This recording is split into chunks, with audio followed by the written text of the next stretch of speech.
Today, we're gathering 3 of the internet's most inventive food creators, along with the most iconic trophy in sports, for one heated competition to determine who can recreate a Stanley Cup using food.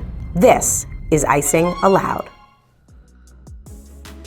My name is Ryan Peters of Peters Pasta, and I'm excited to be here with the NHL today to recreate the iconic Stanley Cup out of what I do best, which is pasta. So my approach to the brief was trying to tie in everything that's iconic about the Stanley Cup and dwindle that all down into a single bite of pasta and try to hit on certain little Easter eggs, if you will, throughout the dish that kind of just pay homage to the Stanley Cup.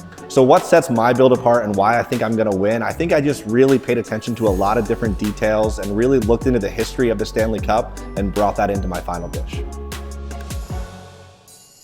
Hi, I'm Claire Sawa. I'm a jelly artist and I made the first mini replica of the Stanley Cup all out of jelly. My approach to the creation was starting out with a silicone mold of the Stanley Cup, filling it with gelatin flavored with sports juice and making it silver and sparkly. What sets my creation apart is I don't think anyone else has ever made a jelly replica of the Stanley Cup, so I'll probably be the first one to ever do it. My name is Melissa from Melissa All Cakes. I'm a hyper-realistic cake artist, and today I created a Stanley Cup cake. My goal for this challenge was to create a hyper-realistic Stanley Cup cake that would fool any NHL player. My Stanley Cup cake is life-size, so 3 feet tall. It weighs over 50 pounds. I'm going to win today because I go big or go home. Wait, Oh my Is is that what I that think it is? the Stanley Cup? Wait. Unreal. Oh my gosh, that has to be so heavy. That's even prettier in person. Hey guys, I'm Philip Pritchard, the keeper of the cup, and we're here with sport's greatest trophy, the Stanley Cup. I'm thrilled to be here today. It's going to be so exciting to see what you guys have for us. We also have a special guest today. I'd like to introduce Gail Simmons. Hi everyone. Like Phil said, I'm Gail Simmons. I'm a food expert, author, and you might know me from Top Chef. I can't wait to see what you've done with the Stanley Cup because I'm also a really big hockey fan. You know, there's a lot of superstition and lore around the Stanley Cup. If you haven't won it, you can't lift it, touch it, drink from it, but no one said you couldn't eat it. And I, for one, am pretty excited to eat the cup today.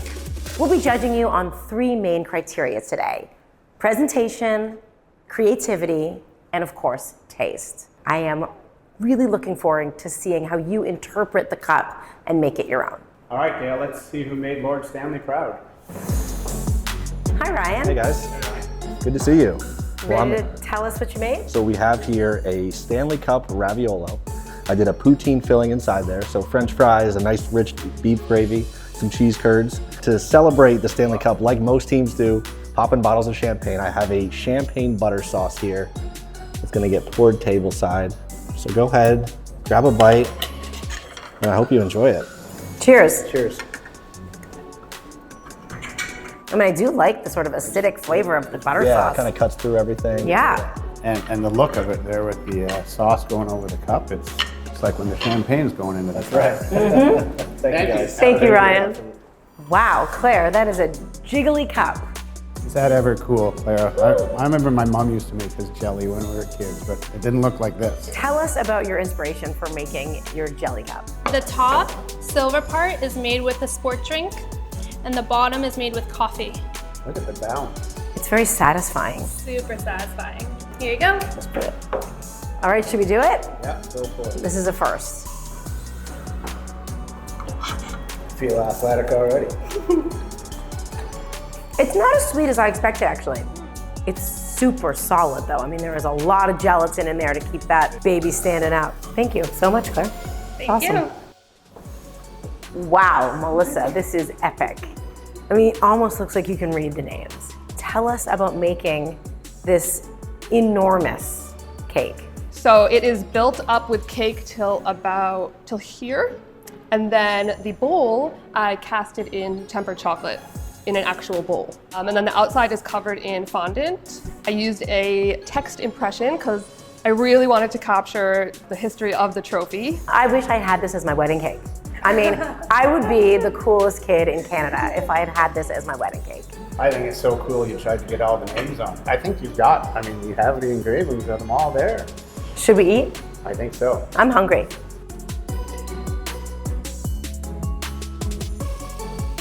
So this is chocolate cake with salted caramel and espresso buttercream. You can get all the tastes in there. It's a moist cake. I wonder if I'm allowed to lift it and drink from it as well. Thank you so much, Melissa. I could have never imagined making the Stanley Cup out of any of those mediums. Well, I think what Lord Stanley would be pretty proud of what all three of them today were. But we do have to pick a winner. We do, and to me, I think the winner is right here, the Stanley Cup. But I do have a winner in mind. All three of you did an incredible job today. I could not have dreamed of three more creative, delicious, and beautiful works of art to represent the Stanley Cup. I think you made Lord Stanley pretty proud. And just in time for the final. In hockey, there's 3 periods, as you know. Tonight we had 3 outstanding contributions to the Stanley Cup food. But you know there's always only one winner. Tonight, the winner is Gail. Melissa, congratulations. Your cake really hit all the marks. Not only, obviously, was it extraordinarily detailed and beautiful, but it tasted great. We have one more surprise tonight, Melissa. We're going to give you 2 tickets to see your favorite NHL team in action. Congratulations. All right, let's eat some cake. All right. Huge thanks to the NHL for supporting our culinary creators and challenging them to this iconic Stanley Cup competition. Don't forget to watch the Stanley Cup final on ESPN or Sportsnet. And I have to go, guys, but I just want to make sure I take the right one home and not